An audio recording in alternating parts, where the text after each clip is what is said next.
Assalamualaikum warahmatullahi wabarakatuh. Pada video kali ini kita akan membahas tentang anatomi dan fisiologi manusia, yang lebih tertuju akan membahas sistem organ. Sebelum kita membahas lebih lanjut mengenai hal itu, kita harus tahu terlebih dahulu apa itu anatomi dan fisiologi. Anatomi adalah cabang dari biologi yang mempelajari susunan tubuh makhluk hidup. Istilah anatomi ini digunakan untuk menjelaskan ilmu struktur tubuh manusia, hewan, dan tumbuhan. Anatomi ialah ilmu tentang struktur organisme termasuk sistem organ, dan jaringannya. Dan fisiologi adalah cabang ilmu biologi yang bertujuan untuk memahami mekanisme makhluk hidup. Fungsi fisiologi adalah untuk membahas dasar fungsi sel pada tingkat ionik dan molekuler makhluk hidup, hingga perilaku seluruh tubuh dan pengaruh lingkungannya. Bisa kita artikan anatomi fisiologi itu ilmu pengetahuan yang mempelajari tentang susunan atau potongan tubuh dan bagaimana alat tubuh tersebut bekerja. Kesimpulannya, fisiologi dan anatomi itu dilihat dari fokus pembahasannya. Anatomi fokus pada studi tentang struktur bagian-bagian tubuh, sementara fisiologi berfokus pada bagaimana bagian-bagian tubuh itu bekerja dan berhubungan satu sama lain. Selanjutnya, kita beralih ke struktur tubuh manusia. Jadi, tubuh manusia itu tersusun atas sel, kemudian jaringan, ada organ, sama sistem organ. Nah, sel ini merupakan unit struktural dan fungsional dari makhluk hidup. Kemudian, sel ini akan berkumpul untuk membentuk jaringan. Nah, jaringan ini adalah sekumpulan dari sel yang memiliki bentuk dan fungsi yang sama. Kemudian jaringan ini akan membentuk organ. Organ adalah bagian tubuh atau alat manusia dengan fungsi yang khusus. Kemudian ada sistem organ. Nah, sistem organ ini kumpulan dari beberapa organ yang bekerja sama untuk melakukan fungsi yang lebih kompleks. Kita lihat pada contohnya. Di contohnya ada organ hati. Nah, organ hati ini akan berkumpul dengan organ-organ lain seperti usus halus, usus besar, kemudian juga ada lambung dan pankreas. Organ ini akan berkumpul untuk membentuk suatu sistem organ, yaitu sistem pencernaan. Kali ini kita lebih tertuju membahas sistem organ. Yang pertama, kita akan membahas sistem persarafan. Sistem saraf yaitu kumpulan jaringan yang berfungsi untuk mengordinasikan seluruh aktivitas tubuh, yaitu berjalan, berbicara, menelan, berpikir, merespon keadaan darurat, dan mengingat. Utamanya, sistem saraf manusia itu dapat dibedakan menjadi dua jenis, yaitu sistem saraf pusat dan saraf tepi. Berikut penjelasannya. Sistem saraf pusat merupakan suatu sistem yang berfungsi untuk menerima dan menerjemahkan informasi atau rangsangan dari sel-sel saraf tepi yang tersebar di seluruh bagian tubuh. Bagian tubuh manusia yang termasuk dalam sistem saraf pusat yaitu otak, sumsum tulang belakang, dan neuron.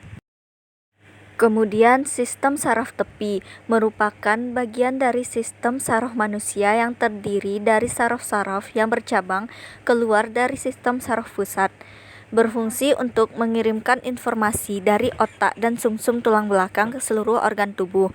Berdasarkan cara kerjanya, sistem saraf tepi dapat dibedakan menjadi dua jenis, yaitu sistem saraf somatik dan sistem saraf otonom.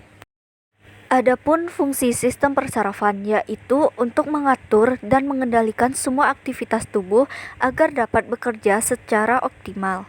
Nah, ini dia contoh gambar sistem persarafan. Bisa kita lihat di sini ada sistem saraf tepi dan saraf pusat. Yang kedua ada sistem endokrin, yaitu kumpulan dari kelenjar yang menghasilkan berbagai macam hormon yang ada di dalam tubuh kita. Hormon tersebut kemudian akan dialirkan secara langsung ke pembuluh darah. Anatomi sistem endokrin. Yang pertama, kelenjar hipotalamus terletak di bagian bawah otak. Salah satu fungsi utama hipotalamus ialah mempertahankan homeostasis. ada kelenjar pituitari.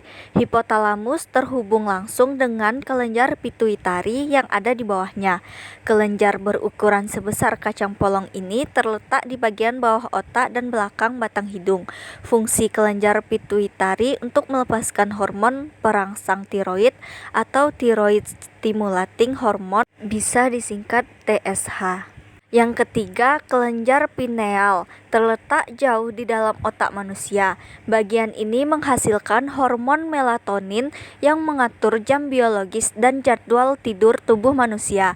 Dan yang keempat, kelenjar tiroid terletak pada bagian depan leher, tepatnya di bawah jakun. Fungsi kelenjar tiroid yaitu memproduksi serta mensekresi hormon-hormon yang berperan dalam mengontrol proses metabolisme tubuh. Yang kelima, ada kelenjar paratiroid, merupakan kelenjar pada sistem endokrin yang berukuran sebesar kacang polong sama dengan kelenjar pituitari. Hormon paratiroid berfungsi mendukung kekuatan tulang, serta menjaga sistem saraf dan otot agar bekerja dengan baik. Yang keenam, ada pankreas, sebagai penghasil enzim pencernaan. Pankreas juga menjadi bagian dari sistem endokrin. Kelenjar ini berukuran sekitar 15 cm, serta terletak di samping lambung dan usus kecil. Yang ketujuh, ada kelenjar adrenal. Kelenjar ini terdiri dari dua bagian, yaitu kulit atau korteks dan bagian dalam itu medula. Letaknya ada di atas ginjal, di perut bagian atas. Ini bertugas memproduksi dan melepaskan beberapa hormon penting dalam tubuh. Yang kedelapan, ada testis, merupakan gonad atau kelenjar kelamin pada sistem endokrin pria, berada di dalam kantong buah zakar atau skrotum yang terletak di belakang penis, berfungsi mendukung perkembangan karakteristik pria selama pubertas. Yang terakhir, ada ovarium, bagian dari sistem reproduksi wanita yang berada di sisi kiri dan kanan pada rongga panggul serta bersebelahan dengan bagian atas rahim, berfungsi memproduksi dan melepaskan sel telur. Adapun fungsi sistem endokrin itu untuk mengendalikan dan mengatur berbagai macam aktivitas di dalam tubuh, seperti metabolisme, pertumbuhan, energi, reproduksi, kondisi suasana hati, sampai reaksi tubuh saat cedera.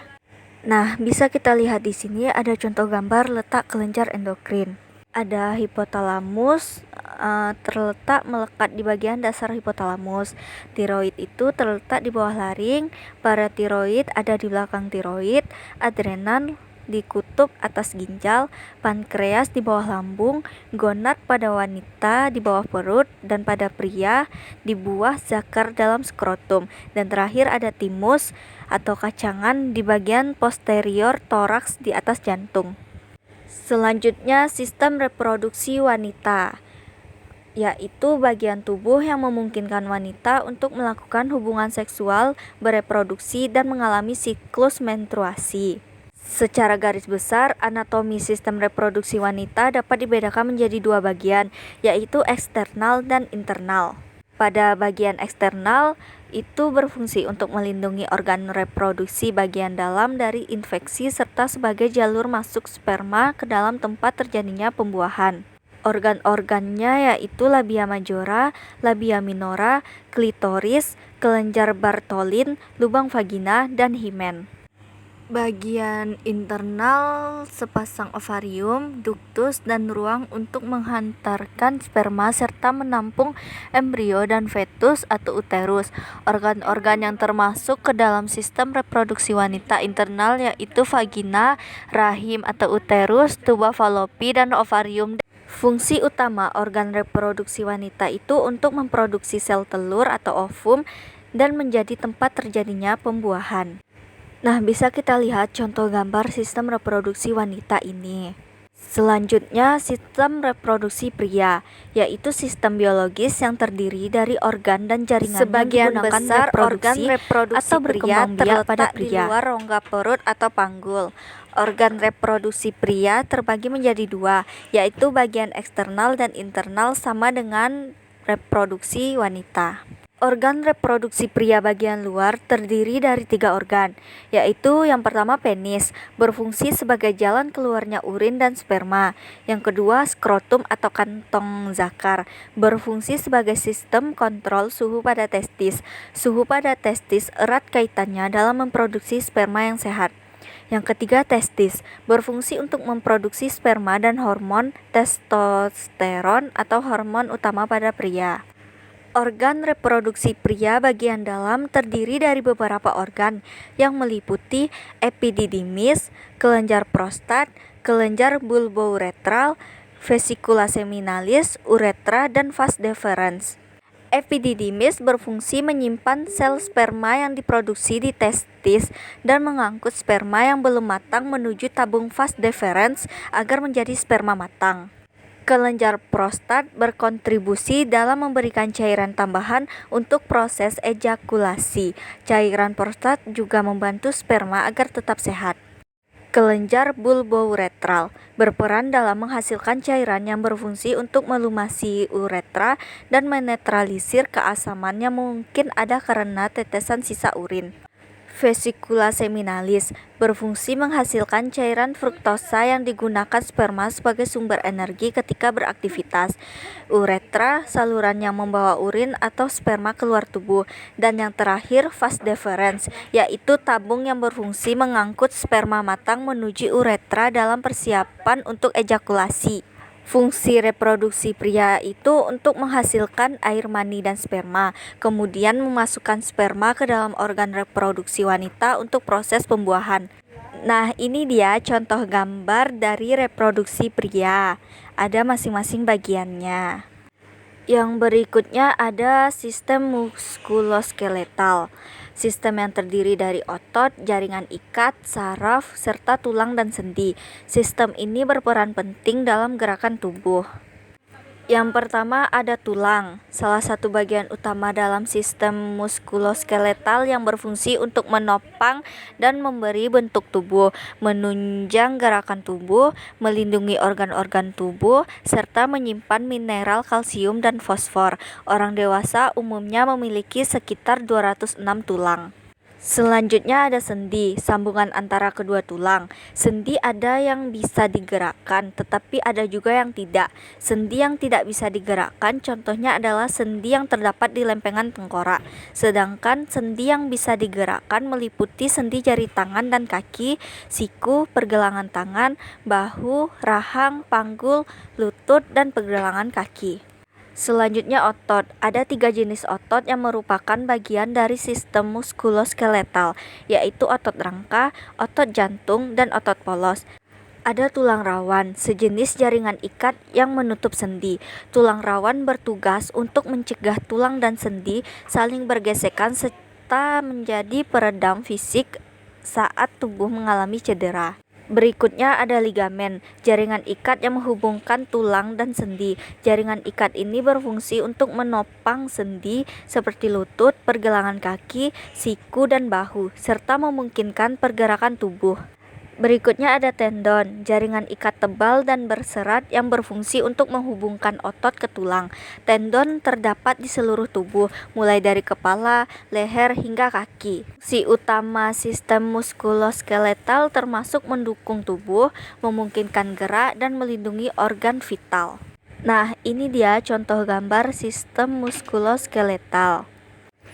Meliputi tulang, persendian, otot, tendon, dan bursai yang bekerja di bawah pengaruh koordinasi sistem syaraf serta endokrin. Ada tulang menyusun kurang lebih 25% BB, sedangkan otot menyusun kurang lebih 50% BB. Tulang terbentuk melalui proses osifikasi yang terjadi pada suasana elektronegatif. Yang keenam ada sistem pernafasan, yaitu sekumpulan organ yang terlibat dalam proses pertukaran oksigen dan karbon dioksida dalam darah.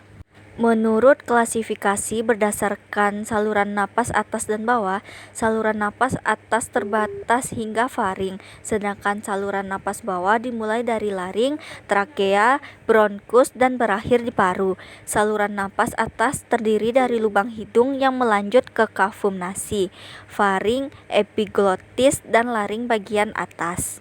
Sistem pernafasan tidak hanya berfungsi sebagai tempat bertukarnya gas dan udara. Sistem pernapasan juga bertugas untuk menyaring, melembabkan, dan menghangatkan udara yang kamu hirup. Nah, ini ya contoh gambar sistem pernafasan. Bagian-bagiannya yang di A itu ada hidung, B faring, C laring, D trakea, di bagian E bronkus, dan di bagian F paru-paru, yang terakhir di bagian G diafragma. Yang ketujuh ada sistem kardiovaskuler.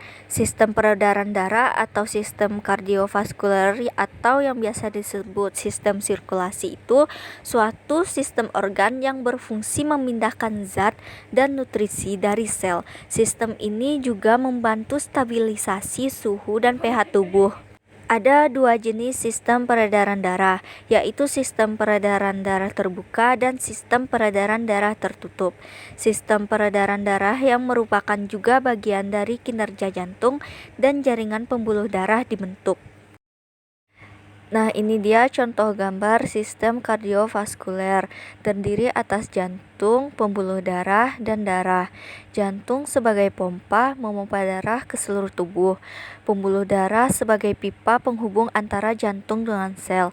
Darah sebagai zat pengangkut, O2, zat gizi, CO2, hormon, enzim, dan sisa metabolisme.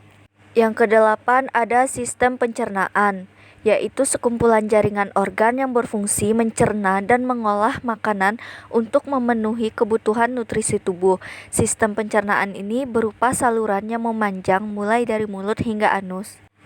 Anatomi sistem pencernaan terdiri dari beberapa organ tubuh, di antaranya kelenjar ludah, mulut, kerongkongan, lambung, hati, kantung empedu, pankreas, usus halus, usus besar, hingga rektum dan anus. Setiap organ pencernaan tersebut akan bekerja dengan menghaluskan, menyerap nutrisi, serta membuang limbah dari sisa proses pengolahan makanan.